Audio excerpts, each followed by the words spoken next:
Welcome back to the three from the set of the new movie, Unplanned.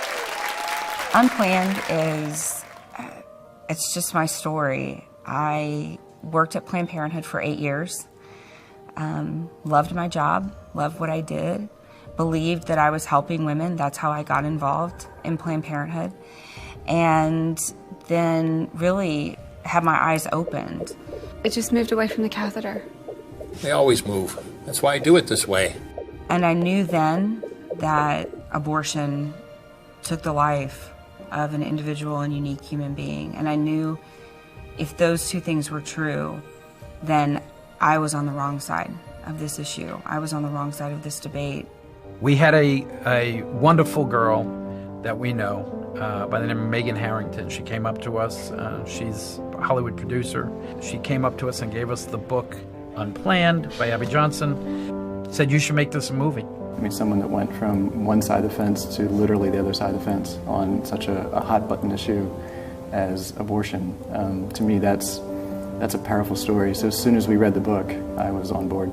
About a year and a half ago, we were coming together and praying about what are we going to do, what's up ahead, and we felt specifically at this time that it was time to make Unplanned. I would get emails all the time from people who would say, I have no experience in film, but I read your book and I want to turn it into a movie. I actually believed Abby more when she came into my office and told me she was now pro-life than I believed Chuck and Carrie when they called and said, we're making a movie about Abby Johnson and we need to portray you and your wife. And I'm like, who is this? Abby's story is the most powerful story that the pro-life world has experienced up until this point. Sometimes the bravest thing you can possibly do is change your mind, and that's what Abby did. Seeing both sides and still having that characteristic of passion and helping women is something that people are really going to resonate with. Welcome back, everybody. I'm Laura Harris-Smith. You're watching The Three. I'm here with Mike Lindell, Robia Scott, and I always want to put Marie in there. Your middle name, is that all right? Yes, it's a beautiful name, yes. Marie Varela. It's so beautiful. My good friends were on the set of Unplanned, the Abby Johnson story, Planned Parenthood, and I want, before we get to the meat of the story, I want you to just tell us. You said you've actually had miracles happening on set here, and we prayed. What happened? We have, well, besides just having so many healings from headaches and back pains and just different ailments that have been happening, where we come and we're called to pray for somebody, and within seconds, literally 30 seconds, people are immediately healed and back to work. I wanted just to share a story about what happened the first week of filming when our actress who plays Abby, Ashley Bratcher, was upstairs doing one of the most dramatic scenes from the film. And we were in the ministry RV across the street and praying, and I really felt the sense that I was to go across the street and be in that area, even though I knew that I needed to be very inconspicuous. I didn't want to be in her sight line, I didn't want to interrupt anything, but I just felt this compelling spirit to go over. So I watched and I saw this really dramatic moment in the storyline, and so I basically hid myself in the corner. And when the director said cut and she got up and walked out, I turned my back just so she wouldn't see me, not knowing she was going to the back room, texting me saying, "Hey Lorraine, is the ministry team around? I really need prayer." And so we were on it immediately, and she said the reason she needed prayer, she was having a hard time with this scene, that because she had been in her trailer before this scene happened, and she'd been praying that the Holy Spirit would show her God's heart and what she needed to pull out. And she had a vision of seeing thousands and thousands of beautiful children the world had never met. Wow. And they were waiting to embrace her. And she heard the Father say how proud he was of her. And she wanted to carry that spirit with her into the scene.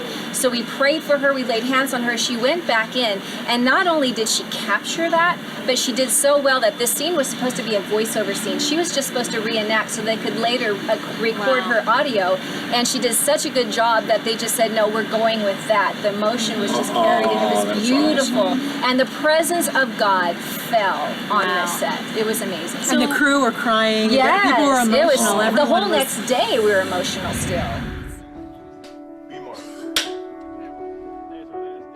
We all have a story, and I think the impact that a true story can have, you just can't deny. Everything we've done in this movie is absolutely true. We haven't added or detracted from from anything. We just tell the story straight as it is. You would think it's a film about life ending, but in many ways, it's a film about life beginning again. You actually get to encounter what women go through. You actually get to see what the reality is. I think that's going to be huge for people and be mind-changing. What this film does is allow us to look behind the curtain, look behind all the social media, see what's really happening in the clinic from an insider's perspective. There's never been a movie like this, and it's going to get labeled so many things. It'll be the anti-Planned Parenthood movie, the anti-abortion movie, the anti-woman movie, the anti-fill-in-the-blank, right?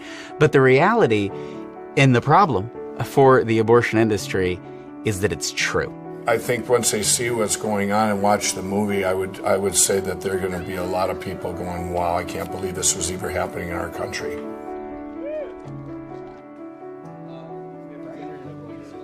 We moved forward in faith all throughout prep without knowing that we had the money to make the film until we got really close to shooting.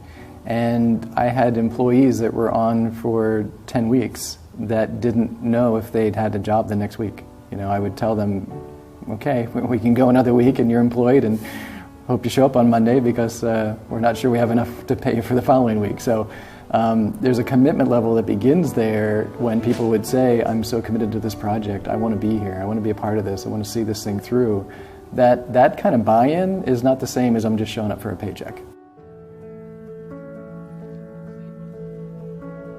We slid into the week before we were scheduled to start shooting with our financing incomplete and without a lead female for the role to play Abby Johnson. Which you're not supposed to do. And rather than with do a week left. And we were unable to push the beginning of our shooting dates. Now Monday morning, we're shooting. We got a 4,000 square foot set. We have 150, 200 people working. We've got millions of dollars at stake here. And the Thursday night, we still don't have a lead. We got to do hair, makeup, change her hair to red. 52 wardrobe looks 52. in the movie, and she hasn't, and no one started lining up her clothing yet. I mean, this is because we didn't know who it was going to be. So we're going through the list. Literally one by one, I'm getting chopped down. The last person on my desk is this person, Ashley Bratcher. When I first auditioned for Unplanned, I didn't really know who Abby was, and I was so compelled just from those 3 pages of sides. I got online immediately. I listened to her testimony. I watched her videos on YouTube, and listening to Abby speak and tell her story, I was floored. I mean, I was just ugly crying, and it really hit home for me on a very personal level. And I was just so moved by it that I went home and I told my husband, I said, I need to be a part of this film.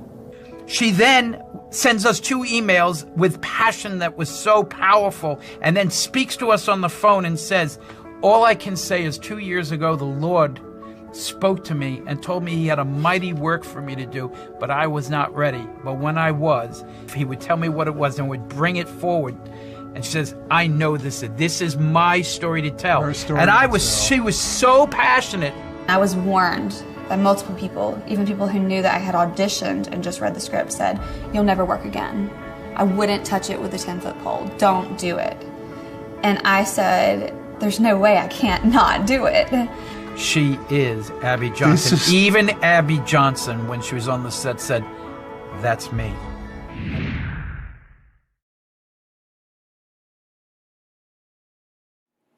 Hi, Laura Harris-Smith here, and you know by now that it's a passion of mine to see people get healthy body, mind, and spirit.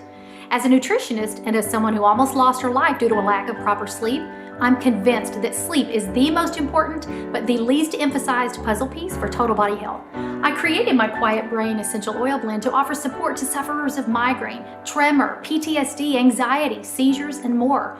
But one of the most frequent testimonies we get from all over the world is that it helps with insomnia. People are sleeping better with Quiet Brain. But my other passion is helping people hear God's voice, not just during the day while awake, but also at night while they sleep and dream.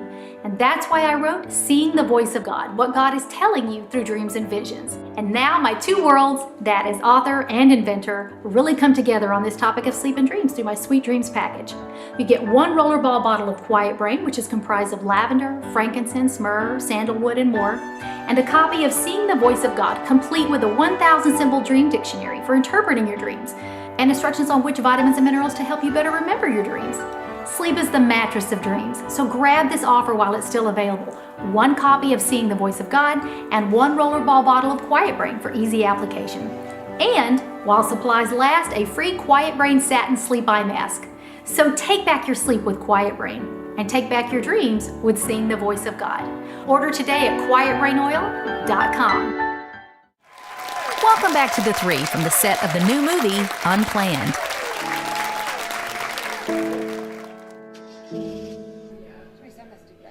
So I had already come to Oklahoma and I had been working for a couple of days, and my mom called me. I don't have a wonderful relationship with my parents. I had kind of a rocky childhood. My mom had always been very open with me when I was younger that she had had an abortion before me. And she had always said things like, I was gonna abort you, but I chose not to. Like, I could never do that. But I did know that when I got ready to tell my mom that I was doing this movie and start explaining who Abby is and what the film's about, that she might have an emotional reaction. And she did. But more than I anticipated. I could just feel her weeping through the phone, and I said, Mom, I said, Mom, what's wrong? And she said, you don't know this, but I was there in the clinic. They had called my name, and I was in the room to abort you, and I got up and walked out. And I had no idea. And so you were literally 10 seconds away from an abortion. Now 30 years later, she's going to become the face of the pro-life world. Can God cook or what? It's a very different concept to hear someone say, you know, abortion was an option, but I chose not to do that, as opposed to hearing you're seconds away, just minutes, seconds away from never having existed. But it's really evidence that God has just planned my steps long before I ever stepped foot on earth to be here doing this today. She was created before time by God for this moment, for a time such as this. So I guess technically I'm an abortion survivor, and I never knew it. This is truly a before I formed you in the womb, I knew you moment. She was created to play this role. That's so powerful. So very powerful. Oh my goodness, I wish we had more time. It always flies so quickly. We did it, and there's not even an ice storm, so I kind of wish something would happen. Wait, hold on. It's good to be back together anyway. It is good to be back together. Reunited, and it feels so good. Oh my goodness, only Robia. I just want to tell you guys, I honestly, thank you so much. As we are here in season 2 of The Three, do you see what happens when you give and we are able to be on air? And it's not just about the shows that we've done. We've done shows on human trafficking and racism. We've done shows on ISIS and all kinds of shows, but also behind the scenes. Gatekeepers are coming together and they are forming alliances and doing projects together that are changing the world. So when you help The Three stay on air, which we need you to do, that is what happens with your love gifts. I've always said, you know, this is my 50th year in television. I've been in TV commercials since I was 3 years old. I know, I'm really old. And so, but I always say that, you know, I had a TV career. What I really want is a TV family. I feel the same way about Jesus. You know, he had a son, but he wanted a family, and he sent Jesus to come and get us. And so I feel the same way. I've had the TV career. I want a TV family, and that's what you are when you become a donor for The Three. You can go to my website at www.TheTHREE.tv. I'm going to say goodbye for now, guys. It's the week for you to go see this movie. Follow the link on your screen and find a showing near you. Don't miss it. Thanks, guys. Everybody, love you guys so much. Bye-bye. See you next time on The Three.